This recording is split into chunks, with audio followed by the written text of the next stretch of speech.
Was here. Hello, guys, and welcome to a quick spoilers review of the new X-Men Wolverine extravaganza. Fun times had by all party, Logan. It's a very happy film, and we're going to talk about it here today. Me being Tim and Maggie. Say hello, Maggie. Hello. And so we're going to just give our quick spoiler thoughts on the movie. Starting off with Maggie. Did you like Logan? Yeah. Yeah, I did. Yeah, I Yeah, liked it yeah, a I lot. did. What did you like about Logan? Well, it was really violent, but in like a good way, in like a good Logan type of way. A good Logan type of And way. the plot was very good, and I shed tears, so You that's sh- usually a good sign. There were tears shed by all. Yeah, so Logan, like, I already talked about the plot of the movie in my, spoiler-free review, and if you're listening to this, you should have seen the movie, so, I mean, not gonna get into the nitty-gritty of what the movie's about, but, yeah, this movie starts off with, like, he's just killing people right off the bat. It just starts, and I remember we saw it together, and I looked at you, and I'm like, well, shit, this is an R-rated film. I'm like, Yeah. oh boy, I'm like, this is gonna be intense. From like him stabbing people through the face, and then Yeah, I kind of thought it was like John Wick almost, where it was like killing people in the face so many times. It was pretty solid. that's actually a really good comparison because like John Wick 2 was extremely violent, and we saw that, and there were many times where I looked over at you during John Wick where you were I had like to hide my face. you It were was like, too much. oh, it's so violent. And this one was like, if not the same amount of violence, if not more. Like, But it was different because in John Wick he like stabbed somebody in the face with a pencil. In this it was like his claws, obviously. yeah, And it which, was cooler. well, yeah, I mean, no matter, I've heard people say like this movie transcends the comic book genre. Like in my opinion, it's still a comic book movie. Oh yeah. And it felt like a comic book movie, but I get what they're saying where it's like it it's different. More. It's different. It's more than just like, I mean, look at X-Men Apocalypse. That was a Yeah. comic book movie. Yeah. Because everything that happened in that movie was so ridiculous and comic booky. Well, and all the characters had like powers and stuff. In this, it's like literally like Patrick Stewart and Wolverine and the girl, and that's it. Yeah, I mean, like there's And the other clone. and then Caliban too, but I mean, yeah, and him. but they don't. But it's not like overtly like, oh my Right. god, look at me, I have powers, we're cool, we're mutants. Yeah. And the other like comparison, like the way that I'm looking at this movie is like, I think it's like, I know you're gonna disagree with what I'm gonna say. I think it's just as good, maybe a little bit better than Civil War.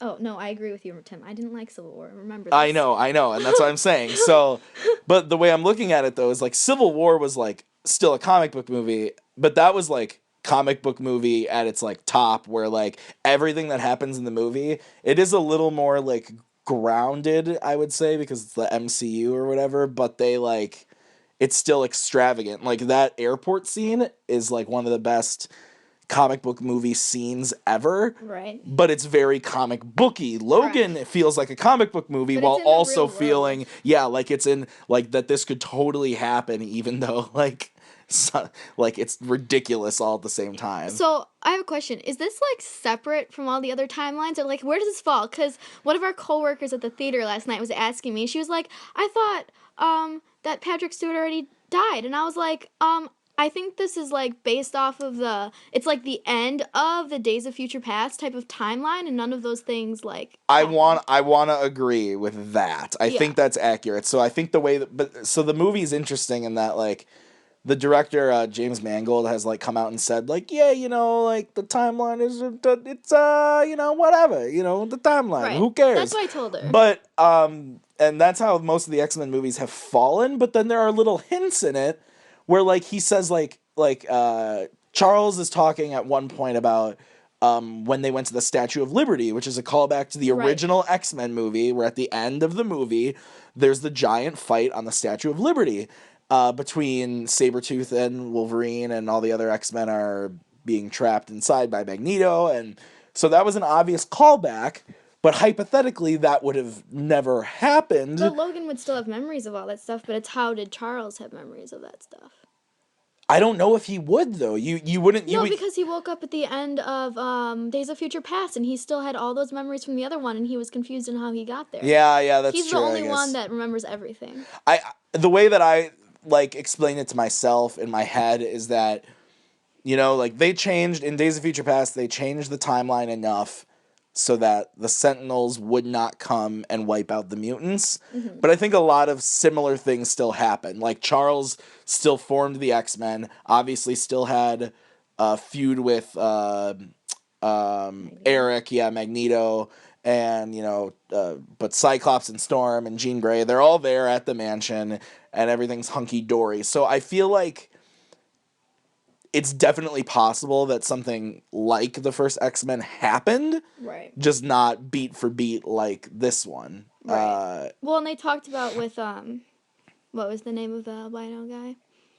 Caliban. How he like tracked them down, and then the scientist guy like led that like movement. So I think it was much more like, I don't think they used Sentinels. I think they used soldiers, like the guy with the hand. The metallic hand. Oh yeah, absolutely, absolutely. Well, so that's actually something I want to touch on is like the whole mutants being like completely gone thing. How they like he was talking about at the end. Oh god, why can't I think of his name? It's like Dr. Xander.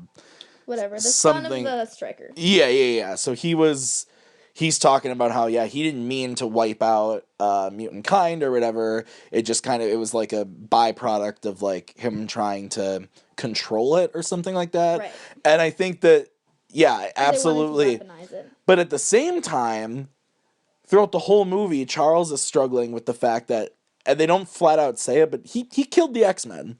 Charles? Yeah, like they don't flat out say it, but they're talking about the whole time about how like Charles is like, or you hear stuff on the radio like, oh yeah, this is similar to that thing that happened in. No, that was something different. That was when he had a seizure and he wiped out a bunch of civilians. No, because at the end, like right before Charles dies, he's laying in the bed and he thinks he's talking to Logan. He's actually talking to X-24, but he goes, he's like, I know, like I remember what happened, and like I'm sorry that like, this is why like you've been keeping me away from everything, is because like, everybody else is gone. And I think that heavily implies that like he is the one who's responsible for it could have been civilians too, but I think that he like killed everyone. I don't think that. I totally do. And as soon as I can't the main bad guy, Jesus, no, I don't remember his name. I actually Boyd Holbrook plays him. I can't think of the character's name, but the first time he comes and says like, "Where's Baldy?" or like, "Where's Cue Ball?" or whatever, and Logan says, "I don't know what you're talking. He's been dead for a year." Yeah. So I really do think that like Charles wiped out everyone, and then Logan was like, "We gotta get," and he was the only one that survived because he can like resist the seizure. He could resist it. I don't think so. I think that was civilians, because they were referring to like an attack, because they were saying that his brain is like classified as a nuclear weapon now. And I think it's because he had a seizure in a civilian area and he killed a bunch of civilians, like what would have happened in the casino if Logan hadn't have been there. I agree with you. I'm just saying you don't think that the other X-Men that are now just magically gone weren't part of it. They were hunted down by the government and captured and killed. I guess it's up for interpretation, I guess, because they don't flat out say it, and I guess we'll have to wait to hear from... I mean, maybe it'll happen in the X-Men timeline that Apocalypse is in now. Maybe we'll see. Yeah, I mean, I don't know. I heard a rumor that I think... Well, God, I am terrible with names today. James McAvoy was only going to put out like one more X-Men movie or something like that. I mean, they could definitely take a break. I mean, I'm just saying, especially with Deadpool coming out next year. Yeah, I think so. Yeah, like I mean, those are all like technically they're X-Men movies. So like they're definitely like pumping them out, and they could take a few years off. Yeah. Well, anyway, I think, okay, so I'm glad we brought up Deadpool now. So this movie is Logan, getting back to that, is very much... So it has so much of what Deadpool was, but not But in a Logan. And it's weird great. because the violence is just as graphic, if not more, but Deadpool's violence was used to make jokes. Right. Like him, cutting off somebody's head with a katana and then kicking the head as like a soccer ball. Or him like cutting off his arm and being like, "All the dinosaurs feared the T-Rex." Yeah, like stuff like that. Like, can you hear me, God? It's me, Margaret. Like that whole thing. Like, yeah, it's all for laughs and the chortles, but the violence here is like, oh shit! This is Wolverine pissed, and he's gonna kill you. And I think that a lot of people would agree that this is the Wolverine movie that like we've been wanting for a long time. And I'm not gonna pretend like I've read all the comics and that I know everything about Wolverine because I don't. But from what I hear is like this is the best interpretation of him on film. Oh yeah. From comic to film, and I mean, I would, as someone who's read a few of the comics and seen all of the movies many times, I would agree that this is aside from like a couple other scenes and other movies, this is the best Logan ever. Like the runners up are like the X2 mansion, him going crazy, and the beginning of Days of Future Past when he like kills all those guys in the right when he wakes up in the 70s. Yeah. And he has the bone claws and he just goes ape shit and like murders all of them. And that's the other thing that he straight up murders so many people in this movie. Well, I mean, yeah. Why does that surprise you? Well, they all do. Well, it's just weird because you think about like they're bad guys. Tim. I'm aware. I'm just saying that like until Ben Affleck, Batman never killed anybody, and like you think about the event, like the Avengers kill people. They kill people all the time. That's like the whole plot of half their movies is that they're killing tons of people. Yeah, but they're also doing it in like a. Okay, we have to save the world. It's a collateral damage thing. Yes. Yeah. Whereas here he was like, oh, you are trying to steal my car. I'm going to cut your head off. Well, they were trying to shoot him. He didn't. It was self-defense. They shot him like a ton of times with a shotgun. I think, what was your favorite action scene in the movie? Because I have mine. I know what it is. I really, honestly, the more I think about it, I really like the part in the casino. Damn it! When That's what I was gonna say. Like having a seizure and he was slow-mo, ripping all their faces. It was great. That was the coolest thing they could have done. It was so tense though with at that the same scene. Time. Well, and it's like, and they didn't hold back. Like they easily, you could picture a version of this movie that's PG-13 where he's going slow and he's stabbing people in the legs or maybe in the chest, but there's no blood. But no, every person. At least, all of them, just like in the head or through the neck. Yeah. And the one was from that shot from the trailer where it went up the chin. Yeah. And you could see the tiny bits of the claws poking out the top of the bald head. And oh, God, yeah, that was just insane. And then even the... I like the part in the forest, too. And yeah, him when he was on the meds. Yeah, when he got juiced up. That's what I wanted to turn to you and be like, yeah, he's getting juiced for this one. But I want to quickly touch on Daphne Keane because she's amazing. Yeah, she was very good. She's so good. She didn't have to speak for half the movie. Yeah. And she's so good as X-23. And I think that, like, the opening part from the trailer where, she has the dude's head and she, like, rolls it at him and he's like, no, like that. I was expecting that because it was in the trailer, but I still enjoyed it.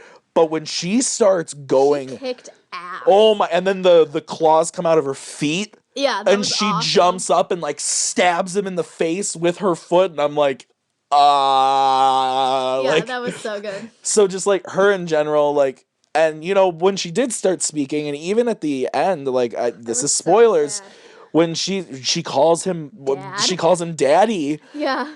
And I'm just like... Holy shit. And I think the moment that really got me was when, because we have to remember that if we're thinking about every single movie that we've seen Wolverine in, he should have been dead like a lot, 1,000 times. And in this, he's dying for the first time and he's laying there, and when he looks up at her and says like, so this is what it feels like. Yeah. That's when I lost it. I'm like, oh my God. My tears came when she took the cross and she turned it into an X. I was like, this is changing everything. Yeah. We're never going to see them again in these characters. And I was like, oh my God. Well, I mean, to touch on that, I think I would see a movie just about her. Oh yeah. Well, even like her and her friends Yeah. from the laboratory, that'd be awesome. Well, and again, I don't know a lot about the comics, but I do know there's the comics New Mutants, Uh-huh. and I know it's being developed at Fox right now, and the amount of times they said New Mutants during this movie, I was like, oh, so they're going to set these guys up Yeah. to be the New Mutants, but at the same time, you've also got all of your quote unquote New Mutants from Apocalypse. Yeah. So I don't know what they're going to do because, there's no way in hell they can do a movie with X-23 in it, or Laura, or whatever you want to call her, Yeah. without it being R-rated. True. Now they can't. No, yeah. they can't. It's impossible. So, but I think that if this movie, and I haven't checked the box office numbers yet, but it was projected to do around 75 this weekend. And Thursday night it did 9.5, and Friday night it did 38. Damn. So it's already at the 45 to 50 mark. Yeah. And that was just from Friday and Thursday. Right. So depending on how Saturday's gross was, Yeah. if Saturday, which is arguably probably the busiest day it's going to have this weekend, Yeah. if it pulls in 30, it could be close to 80 or 90 million opening. And especially after last year with Deadpool made like what, 110 or something opening weekend, like that's fucking insane. So if this can do even just a little bit under Deadpool, but overall have about the same gross as Deadpool, they're gonna make. Fox is gonna be the home of the R-rated superhero movie. Yeah. It's gonna happen. The only thing is, if they do like take her and her friends and like make a movie out of it, you've got to be careful with their ages, because I can see a backlash being like, oh, like a Hunger Games type of backlash. Yeah. Like it's all these kids like murdering. Like that's not okay. I think that's why I think it has to be just about her, because people, if that complaint was already going to happen, it would be happening now with this one, and I haven't heard anything. But I know, but I think that's because the movie is much more focused on Logan, and none of us knew that she was going to be as badass as she was. I didn't from the trailer. Well, I mean, like, I thought she was, obviously she cuts a dude's head off in the trailer, so I was like, okay, yeah, she's going to be, she's going to be a badass, he's going to have to help her out, like, there's the shot of her knuckles all bloody, so, like, I figured she was going to be violent, but not nearly as much as she was, so I agree. So freaking Logan. Oh God, we could probably go on for a very, very long time. The only other thing that I'm thinking about now is there's been, so many rumors that Ryan Reynolds is, not rumors, it's actually fact. Ryan Reynolds is trying to convince Hugh Jackman to appear in Deadpool 2 as Wolverine. Do we think that'll happen now? Or will that, and if it would happen, would it taint the ending of this movie? I mean, it depends in what context. Like, because in all honesty, he could pull off a flashback of some kind with Logan in it. Yeah. And that could happen. I would almost rather see it as like a post-credit scene where it's not like setting up another movie, but where it's just like, I don't even think it needs to be Wolverine. I think it could literally just be Deadpool being like, Hugh Jackman. Hey, Hugh Jackman. Yeah, like I could totally You've got see some him. wonderful. What does he say in the movie? He's like, he's got some nice criminals down under or whatever. Like there could be just a scene with Hugh Jackman in the movie, and I'd be totally okay with that. I could see that. That's probably is more likely than him actually being Wolverine. Yeah, and I believe him when he says he's done. Like I've watched a lot of interviews about. Well, this is a great way to end it. Well, and that's the thing. Like, there is no other superhero franchise, or I mean, I'd argue franchise, where an actor gets to end his character the way he wants to in a perfect way. Yeah. Like not yet, anyway. This is the first one, I'd say. Well, I know, but we just don't know what Avengers holds. No. See, the difference though is like.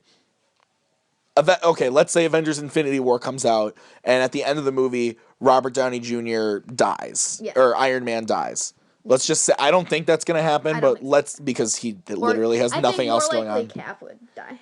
But, okay, so, fine, we'll say Captain America. So Chris Evans, Captain America, dies. Chris Evans has been very public saying that he likes being in the movies and he will do them as long as they want to. Mm-hmm.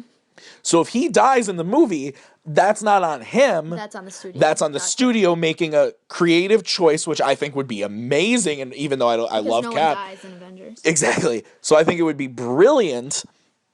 But that's on the studio. Right. It's not his. Jackman's been playing Wolverine for 17 years. And him and James Mangold got the creative control to do whatever they wanted for this movie. And they chose to kill him in a great way, in a heartfelt way. And the studio, I think, is going to respect him walking away. Yeah. If they killed Cap, in 2 years we'd hear rumors of Marvel Studios cut ties with Chris Evans. No. It would be Marvel Studios are in negotiations to re-sign Chris Evans because he's a moneymaker for them. Right. And it's the same with Logan. But where X-Men can be, they can do so many things. They have so many characters, and if they do with Deadpool now, Deadpool is going to make them money for if this second Deadpool movie is good, they'll have Deadpool to back them for years to come, especially if they keep the R-rated train going. Last thing before we go, let's talk about that Deadpool thing quick. Yeah. I thought it was all right. I was so confused. Yeah, and did you watch the Ryan Reynolds put out a different version of it? No, I haven't. Because I just assumed it was the same. There's a couple differences, but in the theater when the movie started, it was this Deadpool teaser, and everyone's calling it the trailer for Deadpool 2. It's not a trailer. It's like a short film almost. It's not a trailer. It says Deadpool is coming not soon enough. Like, haha, funny coming. But LOL, I didn't even think of that. Well, because it literally says Deadpool coming not soon enough, and I'm like, okay, that's great. But yeah, so I think the first time we watched it, it was hilarious and awesome because we didn't know it was gonna happen. Yeah. And it was great because it's Ryan Reynolds and he's being funny, and it's and it's Deadpool. We were happy to see Deadpool. Right. Second time I watched it online, I thought it was not that great. I rewatched it and I'm like, Deadpool?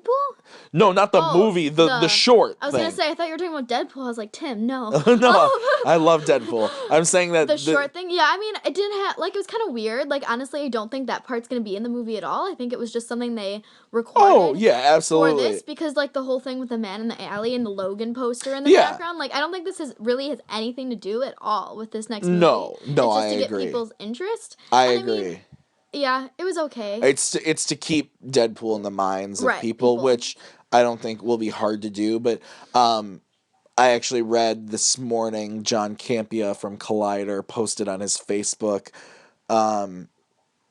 something along the lines of basically saying, I love Deadpool, and their marketing campaign was one of the best marketing campaigns ever with some of the stuff they did. But, this little short is a step down. I mean, and I would agree. If this is how they're kicking off, even though they haven't even shot the movie yet, if this is I don't think so. Oh. They haven't even cast Cable yet, to our knowledge. Oh yeah, that's right. So I don't think so. I mean, they kind of have though. I'm pretty sure. Well, I'm sure they have. They're just not telling us. Yeah. But anyway, I think that. Yeah, but this technically would be the first promotional material for the movie. And I'm sure, in a month we'll hear, shooting has officially started. And then in 3 months we'll get a poster. And at Comic-Con there will be some sort of teaser. Yeah. Maybe not a full trailer, but there will be something to show for the people at Comic-Con. So, but to start off, this little thing I thought it was all right. I mean, I don't think they need to do as intensive of an advertising campaign as they did for the first movie, because they've got that audience now. Yeah. But I don't think they should get lazy. I don't think they'll get lazy with Ryan Reynolds behind it. I don't think so. But all right. Well, anyway, this was a jam and a half. So, that's our thoughts on Logan, Deadpool, all of the above. It's all fun, all in good fun. X-Men, the X universe in general. So, Maggie, Yeah. do you want people? Do you want to plug anything? You want to be like Plug anything? You want to be like where can you find me on social media? Find Maggie on Instagram to look at pictures of her Of my dog. dog? Yeah. No, it's okay. If you really want to, you can Google me, but it's not that big of a deal. Ooh, for the 40 people that will watch this, it'll be great. Yep. All people we know. Yep. Anywho, all right. Well, until next time. See you later.